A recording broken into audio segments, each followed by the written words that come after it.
Hey everybody, this is Minion Soldier, and we are very quickly approaching CitizenCon.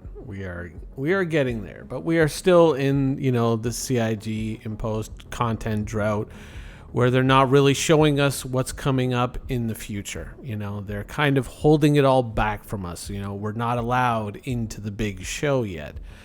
But we can kind of speculate, and speculating is fun. Now, in the past, we've made these videos, usually around this time, discussing what do I think is going to make an appearance at CitizenCon or at the anniversary sale. And I have a pretty good track record for predicting these things. What do I feel are the likely candidates? And that's kind of why I dug up this old Drake footage. I feel that Drake is a very likely candidate for one of the surprise ships. Is it going to be a medium salvage vessel? I don't think so. I think that is going to fall into a different category, and we'll get into that in a little bit. But I think that one area that we are probably going to see Drake press into is the heavy fighter. Now, some people might say, the Cutlass, sort of. And it's like, no. I think that, whenever we get these little write-ups in these brochures about the history of the ship that, doesn't exist yet, there's often like, well, this military contract or this tender came out and, all these people bid on it. And the Drake, submission, I always love to quote that, was rejected out of hand. I have a feeling that we are going to see a ship in that category, or from Drake. I think that is a possibility. That is one of the possibilities. Do I think that it's guaranteed? Maybe I've worded this a little bit strangely. No, but I feel that it is a noticeable gap in the lineup. And I think that it is a gap that CIG will eventually move into exploit. A salvage ship, I think that Consolidated Outland is going to get the medium salvage ship. We, of course, have the Vulture, but I think that they're going to spread it out. Remember that the Reclaimer is, of course, Aegis. So I feel that Consolidated Outland is going to get the medium salvage ship if one of those does make an appearance.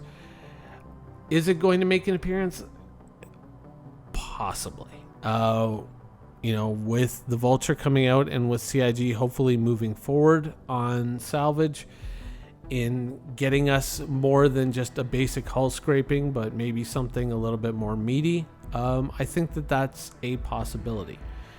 So Consolidated Outland getting a medium salvage ship, I think, is a likelihood. Drake getting a heavy fighter, of course, I think is a likelihood. But in the medium ship range, of course, everyone knows that I'm a big fan of the Corsair, and I have become a bit of a fan of this current iteration of the Constellation. I have to admit that. I've had a lot of fun with the Constellation in the last little while. Now, the Corsair and, of course, the Constellation occupy a fairly unique substrata area of those, medium-sized ships. And I feel that with the Corsair coming up, you're probably going to see other entrants. Some people have pointed to the Origin 400i. While that ship remains a distinct possibility, I'm not saying the 400i won't exist. I do feel that from Origin, you're going to see something that's more focused on the luxury market, and it's going to occupy its own niche rather than, at times, the undeclared combat medium ships. I feel that Aegis breaking into this area, or certainly Anvil breaking into this area, some people say, oh, no. Technically, you could almost call the Vanguard or even the Redeemer ships in this class. No, just a notch up above that and just below something like the Hammerhead. I could see Aegis and Anvil coming in there and bringing their own special mix to the group. Those, I think, are two very distinct possibilities. Consolidated Outland with the you know, with the Mustang Delta kind of pulled out, really doesn't have a combat ship. So I would argue that you're not going to see something from Consolidated Outland in that category. I don't really think that we're going to get an alien ship in there, though. Maybe a possibility of a Xi'an version, but I don't think so. I think that you're probably going to see something from Aegis or Anvil in that area. That is also a noticeable gap that CIG may move to exploit in the future. And this could be that sale. Now, do I think that we are getting a capital ship?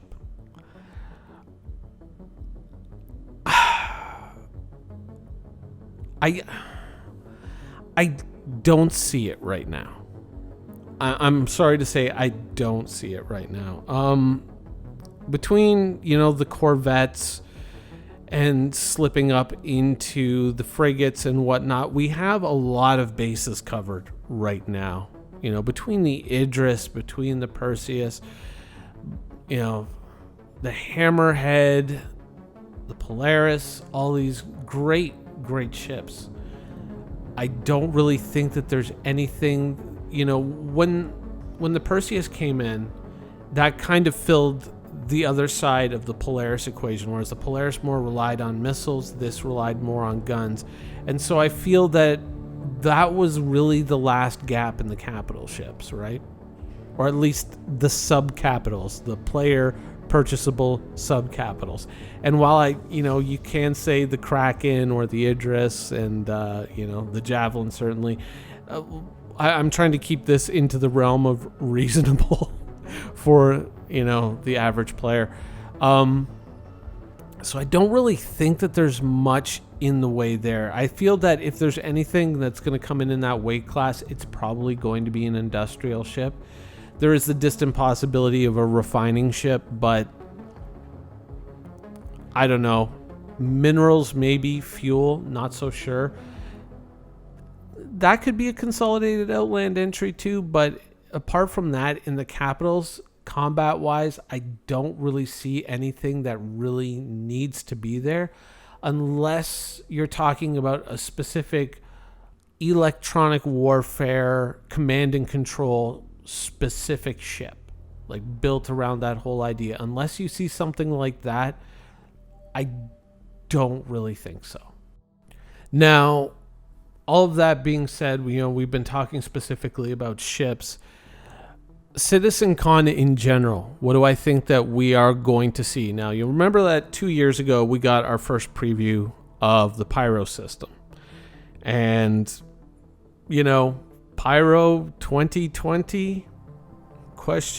And that did not happen. I think that one of the big things that CIG is kind of hiding is, of course, all the work that is being done on Pyro. They're mentioning it, but they're not showing it. We've seen lightning effects and little previews of things here and there over the last few months, but all tied together.